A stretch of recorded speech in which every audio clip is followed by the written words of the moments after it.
Kalau 1 ton kirim ke sini, Pak Teddy-nya minta fee 100 miliar. Terkuak Irjen Teddy Minahasa disebut minta fee atau bayaran senilai 100 miliar rupiah demi loloskan 1 ton sabu dari Taiwan. Buat fakta tersebut diungkap Linda Pujiastuti alias Mami Linda terdakwa kasus peredaran narkoba saat menjalani sidang di Pengadilan Negeri PN, Jakarta Barat Rabu kemarin. Sebelum kita mulai lebih lanjut mohon untuk subscribe channel ini agar lebih bersemangat lagi dalam menyuarakan fakta-fakta keadilan di negara Republik Indonesia ini. Linda mengaku pergi ke Taiwan bersama Teddy Minahasa untuk menuju ke pabrik sabu.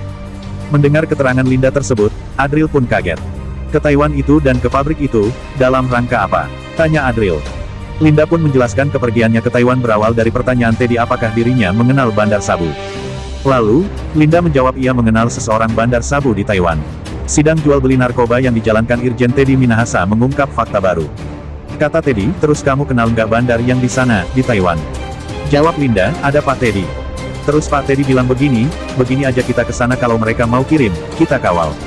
Maksudnya gimana Pak Teddy? Kata Teddy, ya bilang aja, buy 1 get 1. Ya kita kasih telepon dulu ke sana, saya tanya dulu, jelas Linda. Contoh, Mer-X misalkan mau kirim ke Indonesia 1 ton, sabu, jadi 1 ton kita lewat, 1 ton kita tangkap, sambung Linda.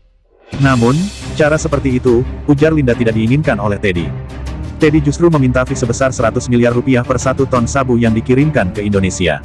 Tapi, Pak Teddy nggak mau, jadi kalau 1 ton kirim ke sini, Pak Teddy minta fee 100 miliar rupiah. Jadi saya ke sana ketemu dengan Mer-X, waktu itu saya ketemu 3 kali di Taiwan dengan Pak Teddy, kata Linda.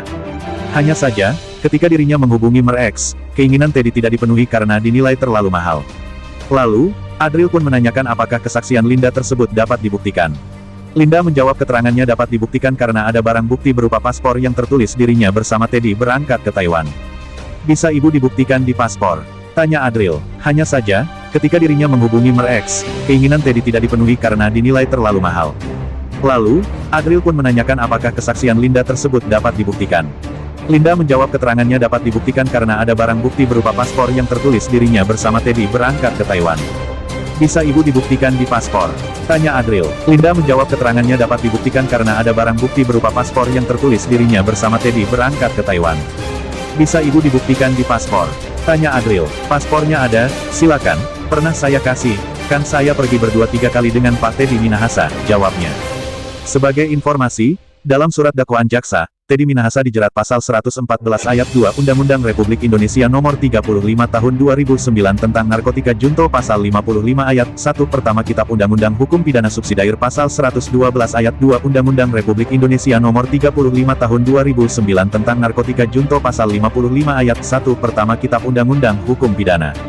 Teddy merupakan satu dari 7 terdakwa yang sedang menjalani proses persidangan di PN Jakarta Barat terkait perkara peredaran narkoba. 6 terdakwa lain dalam perkara ini, yaitu, mantan Kapolres Bukit Tinggi, AKBP Dodi Prawira Negara, mantan Kapolsek Kalibaru, Kompol Kasranto, mantan anggota Satres Narkoba Polres Jakarta Barat, Aktu Janto Parluhutan Situmorang, Linda Pujiastuti alias Anita Cepu, Syamsul Marif alias Arif, dan Muhammad Nasir alias Daeng.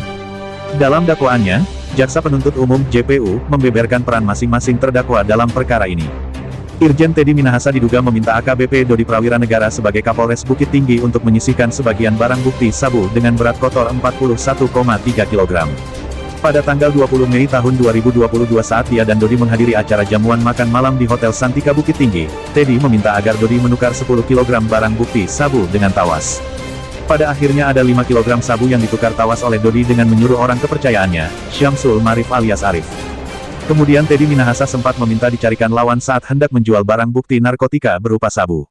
Dari kesimpulan keterangan di tersebut secara keseluruhan memang sudah direncanakan, dari Polda, Polres dan jajaran yang terlibat. Publik menilai bahwa hal ini patut diberikan hukuman berat pada keseluruhan aparat yang terlibat. Hal ini sesuai janji Kapolri akan menindak tegas pelanggaran-pelanggaran apalagi transaksi sabu. Hal ini sangat merusak generasi penerus anak bangsa. Salam dari Detektif Pancasila, semoga Indonesia bersih dan menjadi adil dan makmur. Sampai jumpa di video berikutnya.